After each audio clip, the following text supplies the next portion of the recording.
Téléphonique, tenez-vous bien parce qu'aujourd'hui, notre prochaine invitée a lancé toute une discussion. Ça va être la tribune téléphonique, mais vous pouvez nous appeler ou nous écrire pendant la discussion, un 87 Cube Radio. On va intégrer à la discussion vos commentaires, vos questions ou vos réactions.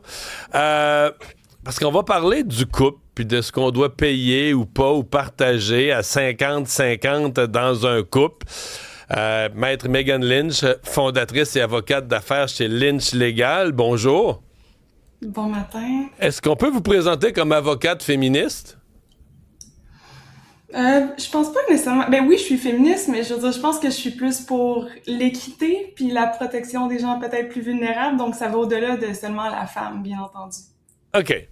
Parce que le départ, vous avez fait une publication, là, c'est pour ça qu'on se parle ce matin, vous avez une publication sur les couples qui séparent tout 50-50, là, ou les factures 50-50, ou les biens 50-50, et vous dites que c'est quelque chose qui, en apparence, peut avoir l'air juste, mais qui ne l'est pas.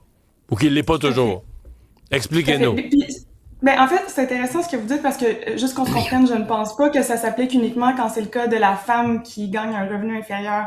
Je crois vraiment que ça s'applique des deux côtés. C'est-à-dire que, justement, je donnais l'exemple qui avait sorti dans le journal de Montréal d'une mère, qui, pendant tout son couple, a fait du 50-50, même pendant ses congés de maternité, puis n'arrive pas à se séparer parce qu'elle n'a pas assez de ressources. Je pense que ça, c'est un excellent exemple d'inéquité dans le couple.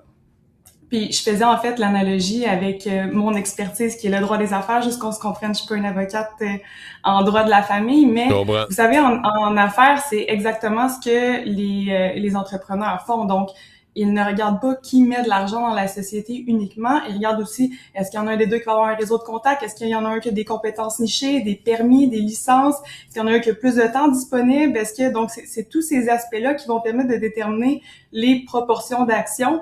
Donc, souvent, c'est pas juste du 50-50 selon l'investissement. Je comprends. Donc, si deux personnes investissent ensemble, un a beaucoup de liquidité, mais l'autre a beaucoup de contacts, beaucoup de talent dans le domaine, etc., je veux dire, il n'y a pas juste l'argent qui va compter. L'autre va avoir un apport à la compagnie qui va lui donner de l'actionnariat, même s'il ne met pas le cash. Tout à fait. Puis je vous dirais même que c'est rare qu'on va voir des co-actionnaires qui vont vraiment investir le même montant d'argent. C'est plutôt l'exception que la norme. Tu sais, c'est prévu dans la loi là, que l'apport peut se calculer de toutes sortes de façons. Donc oui, en argent, mais aussi en biens, en connaissances, en temps. Donc, je présume que dans un couple, vous allez me dire que la personne qui s'occupe davantage des enfants, qui contribue davantage au fonctionnement de la maison, à aller faire l'épicerie, etc., tout ça a une valeur qui devrait venir jouer dans le 50-50. Absolument. Je pense qu'une contribution, c'est pas juste de l'argent. Puis je pense, en fait, je vais pas dire aux gens comment faire dans leur couple, mais je crois que oui, ça a une valeur qui devrait être considérée. Ce qu'on voit aussi, c'est, moi, dans les cas que j'ai en tête, c'est les femmes qui gagnent un peu plus que les hommes, mais ils vont au prorata du salaire. Donc, comment ils vont payer, ça va vraiment dépendre du revenu. Vous en pensez quoi de ça? Je pense que ça fait du sens. Puis tu sais, on s'entend, je pense que la situation est tout à fait différente quand on a les deux conjoints qui travaillent à temps plein versus lorsqu'il y en a un des deux qui va sacrifier sa carrière, par exemple, pour la famille, pour le nid familial et tout ça.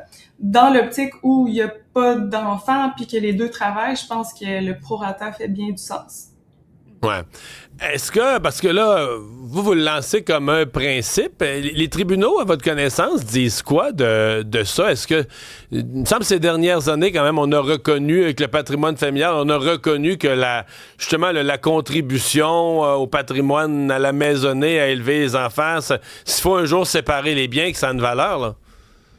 Tout à fait. Ben, c'est certain, je laisserai mes collègues qui se spécialisent en droit familial répondre sur cette question-là. Tu sais, mon expertise, c'est vraiment le droit des affaires, puis je voulais apporter peut-être une lumière différente, mais on s'entend, ce qui est prévu par la loi, c'est des recours. Donc, c'est ce qui arrive pour se protéger, disons qu'on a peut-être mal fait les choses pendant la relation. Votre conseil, c'est essayons de bien faire les choses pendant la relation. Ben c'est ma pratique en fait. Tu sais, le droit des affaires, vous savez, moi je fais pas du litige commercial, donc c'est vraiment en prévention pour éviter de se rendre dans les tribunaux. Puis c'est exactement dans cette veine-là que j'ai fait cette intervention-là, c'est-à-dire oui, peut-être qu'il y a des recours si jamais c'est inéquitable pendant le couple. Cela dit, faisons bien les choses dès qu'on rencontre un partenaire, on n'aura pas besoin d'engorger les tribunaux avec ça. Comment on mesure ça, la valeur? C'est pas toujours évident, la valeur d'une chose. Tu sais, mettons, on dit, OK, on s'entend sur le principe, on partage pas 50-50, mais si une conjointe en fait un petit peu plus avec les enfants, c'est-tu 60-40? C'est-tu 70-30? C'est pas évident de donner une valeur financière là, à du temps ou à une contribution. Tout à fait. Puis, tu sais, vous soulevez un bon point, c'est-à-dire que l'équité totale, on l'obtiendra pas, là. Il n'y a pas de formule mathématique secrète que les avocats, on utilise entre nous. C'est la même chose que je vois dans ma pratique, c'est-à-dire, oui, il va généralement en avoir un qui va donner un petit peu plus. Je pense que l'idée, c'est de trouver quelque chose qui rend les conjoints tous les deux confortables, parce que, tu sais, dans des situations comme on voit avec cette mère de famille-là qui s'endette pendant que son conjoint épargne, je pense pas qu'ils ont l'impression que c'est équitable, là. Il y en a un qui s'enrichit clairement. J'ai l'impression quand même que ça arrive plus dans les, comment dire, je sais pas, dans les couples reconstitués ou des gens, tu sais, quand les gens, partent dans la vie ensemble, jeunes, ont des enfants, fondent une famille, ils vont trouver des arrangements, mais moi, j'entends à un moment donné des gens, là, tu sais, qui sont plus tard dans la vie, puis là, à un moment donné, ils se croisent, puis là, il y en a un qui gagne vraiment plus que l'autre, mais là, qui dit, regarde, moi, là, on n'a pas d'enfants ensemble, chacun de nos affaires 50-50, ou là, un des deux, pour payer son 50, a de la misère à suivre. J'ai l'impression que ça arrive plus dans des couples reconstitués, là. Ça se peut que ça arrive plus dans les couples reconstitués, mais je veux dire, même moi, en tant que femme, j'ai vécu les deux revers de la médaille, c'est-à-dire que, tu sais, j'ai pas d'enfants, puis j'ai été avec des conjoints qui gagnaient plus et qui gagnaient moins, puis j'appliquais cette règle-là. Je pense que ça aurait pu mener à des inéquités. Je pense, par exemple, justement, à, tu sais, des gens qui gagnent le double de salaire de leur conjoint, mais qui continuent de payer 50-50. Je veux dire, il n'y a pas besoin d'avoir de famille reconstituée ou quoi que ce soit pour que ça crée une inéquité, puis on finit par s'appauvrir en étant en couple. Bon, ici, on a un cas de figure. Ma sœur vit avec son amoureux depuis à peu près 3 ans, paie un loyer de 1 000 $ par mois, plus la moitié de la nourriture. Ça lui coûte plus cher que vivre seule à Montréal en condo. Ils sont dans la maison de monsieur qui est payé. Il me semble qu'elle paie cher, je trouve. Ils sont à la retraite. Qu'en pensez-vous?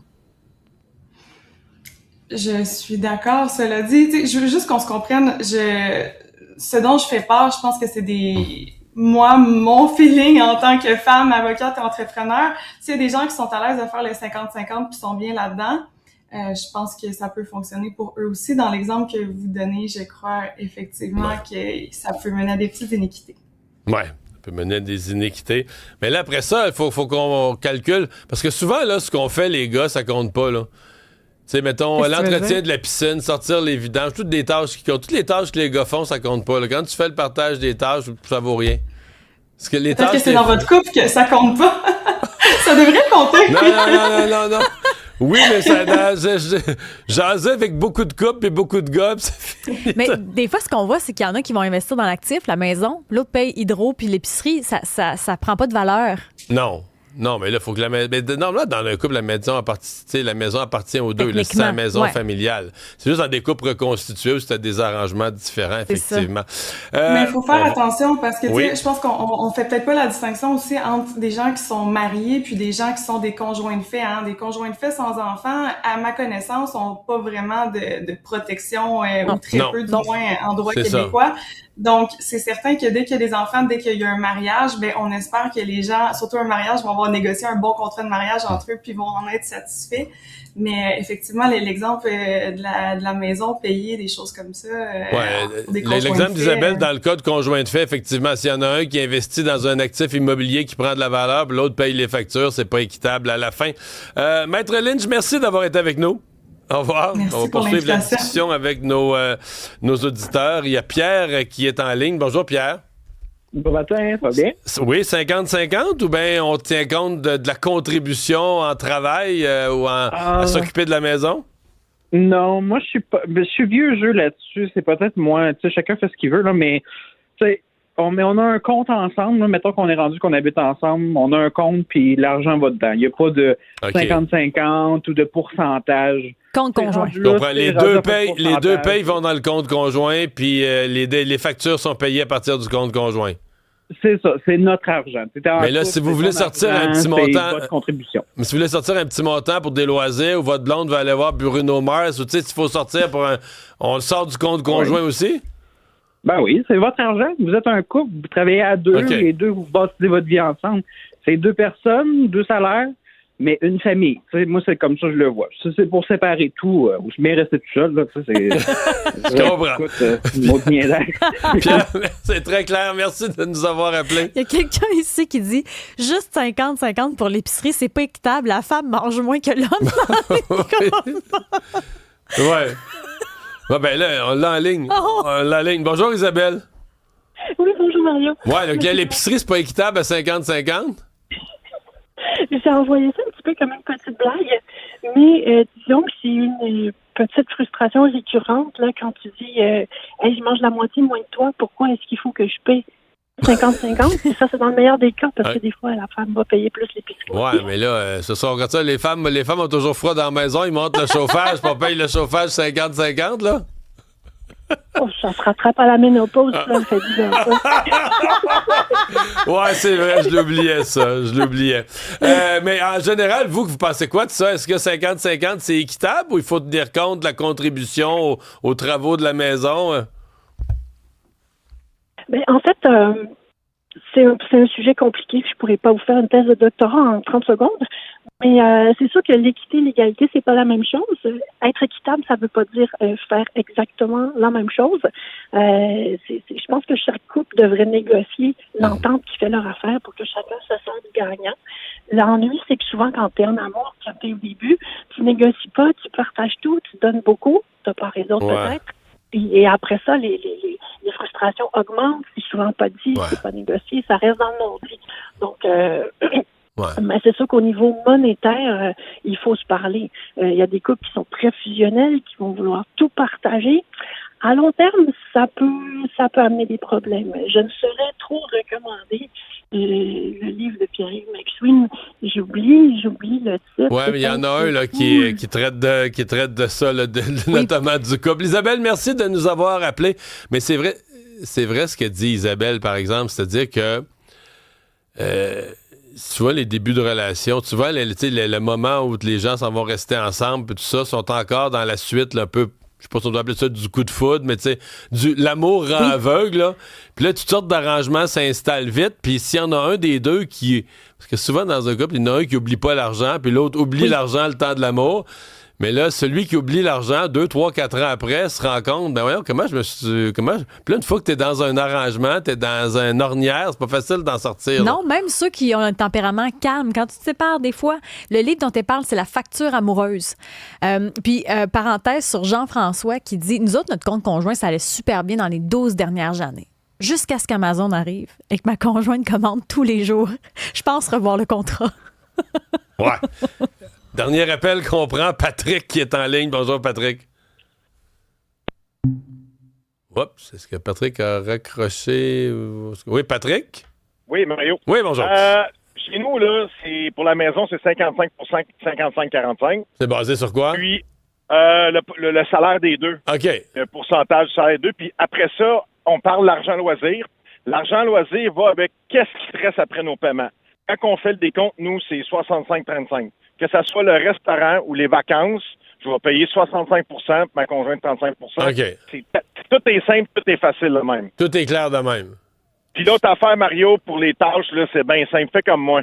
50-50 pour les tâches. Moi, je chalie le linge, elle lave. Moi, je chalie la vaisselle, elle lave la vaisselle. Ça, c'est clair, Patrick. Merci beaucoup de nous avoir appelés. On finit là.